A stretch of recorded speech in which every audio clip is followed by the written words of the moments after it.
இந்த மாதிரி கிறிஸ்பியான வாழைப்பூ வடை உங்களுக்கு சாப்பிட பிடிக்குமா? வாங்க எப்படி செய்யறதுன்னு பார்க்கலாமா? அதுக்கு 1 கப்பு கடலைப்பருப்பு ஒரு 3 ஹவர்ஸ் ஊற வச்சு எடுத்துக்கிட்டேன். இப்போ வந்துட்டு அது கூடயே வந்துட்டு காஞ்ச மிளகாய் 2 சேர்த்து ஊற வச்சிருந்தேன். இப்போ அதுவும் பூண்டு பல் ஒரு 4, 5 சேர்த்துக்கோங்க.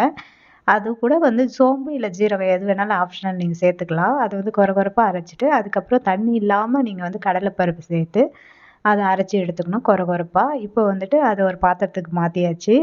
இப்போ வந்து வெங்காயம் ஒரே ஒரு வெங்காயம் சேர்த்துக்கிட்டா போதும். அத பொடிசு பொடிசா நல்லா பொடி பொடியா நறுக்கி எடுத்துக்கோங்க. கூட கருவேப்பிலை ஒரு கொத்து, அதையும் நல்லா பொடி பொடியா நறுக்கி எடுத்துக்கோங்க.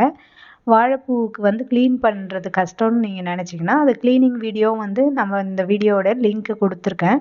செக் பண்ணி பாருங்க. கிளீனிங் ரொம்ப ஈஸி தான். இப்போ வந்து வாழைப்பூ ஒரு பூ வந்து நான் கிளீன் பண்ணி எடுத்து வச்சுட்டேன் ஆல்ரெடி. இப்போ அத வந்து இதே மாரி குட்டி குட்டியா கட் பண்ணி எடுத்துக்கலாம். இப்போ இதுவும் வந்துட்டு நம்ம வந்து மாவு கூட சேர்த்துக்கலாம். ஒரு பச்சை மிளகாய் மட்டும் சேர்த்துக்கிறேன். ஆல்ரெடி ஆனியன், கருவேப்பிலை எல்லாமே சேர்த்தாச்சு. உப்பும் வந்து மாவு அரைக்கும்போதே சேர்த்துக்கிட்டோம். நீங்க வேணா இப்போ கூட செக் பண்ணிட்டு சேர்த்துக்கோங்க. அதுக்கப்புறம் கை நிறைய கொத்தமல்லியும் வந்து சேர்த்தாச்சு. இப்போ வந்து நல்லா மிக்ஸ் பண்ணி எடுத்துக்கலாம். இப்போ இந்த மாரி ஒரு உருண்டை சைஸ்க்கு எடுத்து லைட்டா இப்படி உள்ளங்கையில வச்சு ப்ரெஸ் பண்ணி சூடா ஆயில்ல போட்டு நம்ம பொரிச்சு எடுக்க வேண்டியது தான். அவ்வளோதான். இது ரொம்ப ஈஸி தான். எல்லாருக்குமே வந்து இந்த வடை சாப்பிட பிடிக்கும். ஆனா செய்யறது கஷ்டம்னு நினைப்போம். அதுவுமே ஈஸி தான். நம்ம நார்மலா வடை சுடுற மாரி தான். வாழைப்பூ மட்டும் கிளீன் பண்ணி சேர்த்துக்கிற மாரி இருக்கும். தேங்க்ஸ் ஃபார் வாட்சிங்.